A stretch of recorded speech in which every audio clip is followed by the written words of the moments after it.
começar agora o debate com os comentaristas, começando agora e vai até 8 da noite pelo YouTube, com Ale Oliveira, com Alexandre Simões e com Edu Panzi. Um abraço, boa noite, Edu. Tudo bem, Cirilo? Um abraço. Tudo bem. Pergunta simples, Edu, por que o Galo venceu o Clássico? Porque ficou com um a mais no jogo, né? E aí mudou o cenário e foi tudo muito conduzido pela expulsão do Gabigol. E o Atlético soube jogar dessa maneira, foi muito inteligente.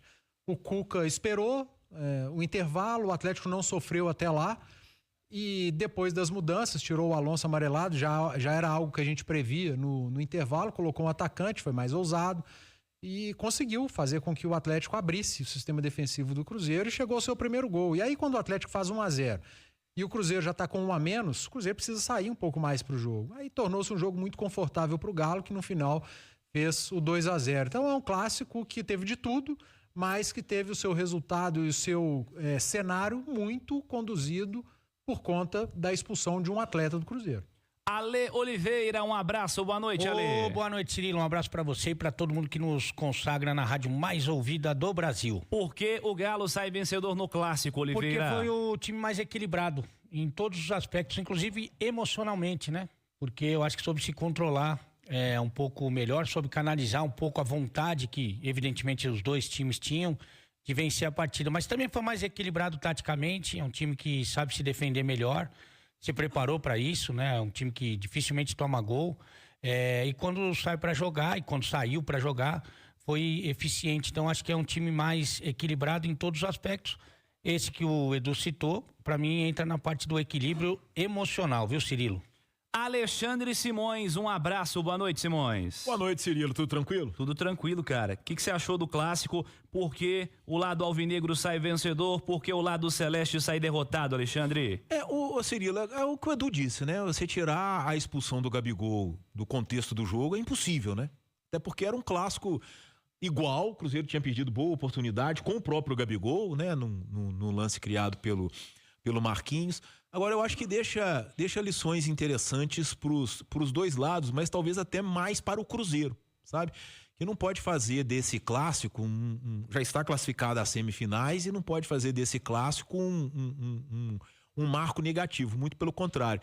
Eu acho que tem todas as chances de fazer do clássico um marco positivo, por mais que ele tenha sido derrotado principalmente por falhas individuais, né? Do Gabigol, a do Cássio. Eu acho que até a do próprio Wesley, acho que o Ale e o Edu destacaram ontem, né? No intervalo, o Cruzeiro vai com um empate por 0-0, mas com um homem a menos e volta com o mesmo time, que não tinha ninguém que marcava, né? Eu acho até que essa é uma questão que o Jardim vai ter que resolver no Cruzeiro. Eu vejo o Cruzeiro um time de muito cacique e pouco índio. E ao contrário do Atlético. A gente pega ali Alan Franco, Menino, Rubens, até o próprio Scarpa, né? São caras muito operários, né? Só o Hulk não marca. É isso. O Atlético tem um cacique e um tanto de índio. O Cruzeiro tem muito cacique e pouco índio, né? E o Romero, que ganhou merecidamente a condição de titular, não consegue apresentar o mesmo nível do ano passado. Vamos ver qual vai ser a decisão do Jardim até em relação a isso aí. Mas o Cruzeiro deixa boas mensagens também. O Jonathan Jesus, que não sentiu o peso do clássico, muito pelo contrário. Sabe que a gente vai ter uma semi-briga aí, viu? Porque, inclusive, vendo e revendo o lance dos gols, é o Jonathan Jesus que está envolvido nos dois lances com relação ao Hulk, né? Não, mas o segundo lance é do Fabrício Bruno, que inclusive vai trombar no Jonathan Jesus. Quem tá no YouTube, inclusive, tá vendo os melhores momentos. Há pouco passou justamente esse lance aí do primeiro gol. O primeiro, quando o Nathanael cabeceia pra trás, é o Jonathan que chega atrasado. E a primeira disputa no meio-campo é do Jonathan. Não, mas o Fabrício é quem deixa o Hulk girar. E a corrida também, os dois correm pra dentro da pequena área e nenhum marca o Hulk. Mas aí o Jonathan corre fechando o primeiro pau e o Fabrício vai junto dele, olha lá, vai junto dele, coisa. Mas de toda forma, assim, você jogando com um a menos é muito complicado, ainda mais nesse momento do jogo aí. Mas eu acho que, assim, ficam algumas mensagens, o Dudu nesse papel de liderança, né? Num cara que realmente tenta puxar o time pra cima, mas eu acho que foi isso. É um jogo que foi muito condicionado pela expulsão do Gabigol. Ô Edu, quais reflexões ficam aí do lado celeste dentro desse debate levantado pelo Simões?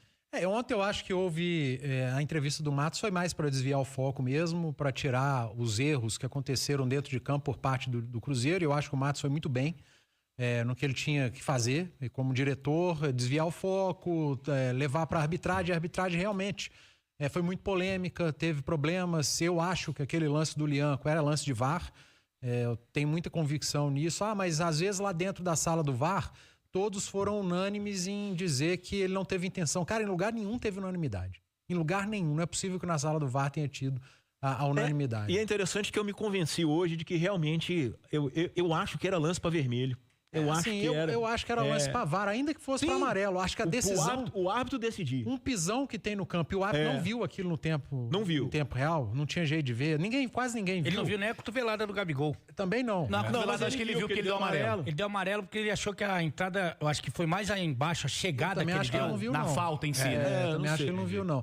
Eu acho que esse tipo de lance, ainda que na sala do VAR não vejam que foi alguma coisa para cartão vermelho, tem que ser uma decisão do campo. Mas eu entendo que ali é protocolo do VAR. Eu posso estar brigando com o protocolo. Então, para mim, o protocolo está equivocado. Ali a decisão precisa ser do árbitro de campo. E aí eu respeito muito bem quem acha que era para VAR, quem acha que não era. A grande diferença de um lance para outro num lance do Gabigol, há unanimidade, não há discussão. No outro, do Lianco, há muita discussão. Muita discussão. Se eu falar aqui que era para vermelho, o atleticano vai dizer que eu estou errado. Se eu falar que não houve intenção do Lianco e que foi ali por conta do movimento do braço do Dudu, o cruzeirense vai dizer que eu tô maluco. E aqui em Belo Horizonte é desse jeito, cara. Não tem como. Então ali a decisão tinha que ser do árbitro do campo. E se você tem o VAR, leva essa decisão pro árbitro e ponto. Só que houve o Cruzeiro, na pessoa do Alexandre Matos, desviou o foco, e com razão, ali naquele momento tinha que ser, porque teve muito erro do Cruzeiro. Além dos erros da tomada de decisão do Wesley, que é interino e é completamente compreensível, tem poucos jogos. O Cássio falhou, o Cássio não pode tomar um gol daquele. O Matheus Pereira não fez um grande jogo, mais um jogo grande em que o Matheus não vai bem. Eu acho que muito mais em função do Alan Franco do que do próprio Matheus Pereira, e do que se tornou o jogo com um a menos. Não era característica do Matheus ser um lá da frente. A falha do Fabrício Bruno no segundo gol do Atlético, e a irresponsabilidade do Gabriel Barbosa. O Gabriel Barbosa é o grande responsável não vou dizer pela derrota do Cruzeiro, porque contra 11 poderia ter dado o Atlético também, o jogo estava equilibrado, mas ele é o grande responsável pelo Cruzeiro ter ficado em desvantagem na partida. Uma culpa única e exclusiva do Gabigol. E é interessante porque ele assumiu essa culpa, né? Na zona mista, né? Ele assumiu essa culpa. Você sabe que no lance do Lianco, Edu, eu estava até comentando com a Ale antes da gente entrar no ar, o que me convenceu de que era um lance para VAR e para vermelho é que o Lianco, ele não está diretamente na jogada. É uma disputa do Natanael com o Dudu, né? O Natanael e o Dudu, e acontece uma falta de jogo e o Dudu cai. E aí o Lianco vem e passa por cima do Dudu. Ele não estava na corrida ou no movimento, ele vem para passar por cima do Dudu sem a menor necessidade, porque ele estava inclusive parado. Entendeu? Então, e olhando para o chão. Então eu acho que é por isso que o VAR deveria ter acionado o árbitro, até porque é o cara que tem a temperatura do jogo, né? O VAR não tem a temperatura do jogo. O VAR tem a visão técnica dos lances, né? Agora a temperatura do jogo, quem tem é quem tá dentro de campo, é o árbitro. Eu só discordo de quem tem convicção que o Lianco foi com a intenção de fazer isso é impossível. Cara, você não pode ter convicção disso, você não tá dentro da mente da pessoa. E aquele movimento de braço do Dudu, aquilo bota uma pulga atrás da orelha de todo mundo. Se não houvesse o movimento do braço do Dudu, o Lianco estava ali com a pisada, ele poderia ter tirado a pisada. De repente ele movimenta o braço e ele pisa. Então gera muita dúvida. Eu respeito todas as dúvidas que estão acontecendo, mas já que gera dúvida, tem uma pessoa só que não pode ter dúvida e que tem que tomar a decisão. E não é o árbitro de vídeo, é o árbitro do campo. Acho que foi uma coincidência infeliz, né? A mexida de braço do Dudu com a pisada do Lianco. O histórico do Lianco, ele não favorece muito, mas isso não é levado em consideração, nem pode. Nem pode. Agora, se o Dudu não mexe o braço, o Lianco pisaria? Pela imagem, não. Mas eu acho que talvez esse ponto que o VAR tenha se apegado. Eu tô com o Edu nessa. Eu acho que se ele dá o cartão vermelho, ele tá certo e errado. Se ele não dá, ele tá certo e errado. Porque não dá pra gente saber o que ia acontecer. Não dá pra gente saber. Agora, por via das dúvidas, o VAR joga essa bomba pro juizão. Que tá lá dentro, né? Ah, tá lá. Que tá lá dentro, sentindo o clima. Agora você falou aí de preconceito, né, em relação ao histórico do Lianco, né? Interessante é o seguinte, né? Gritos homofóbicos da torcida do Cruzeiro em relação ao Lianco e a resposta dele com gestos homofóbicos. Então, quer dizer, um erro mais um erro são 2 erros, né? Tomara que o TJD tome providência em relação aos 2 casos, né? A homofobia cometida pela torcida do Cruzeiro e a resposta do Lianco, porque são coisas inaceitáveis em 2025, principalmente num clássico que teve uma ação tão bacana antes de a bola rolar em relação aos raros, né? E um dos grandes problemas dos raros é justamente o preconceito. É isso. Preconceito seletivo não pode existir.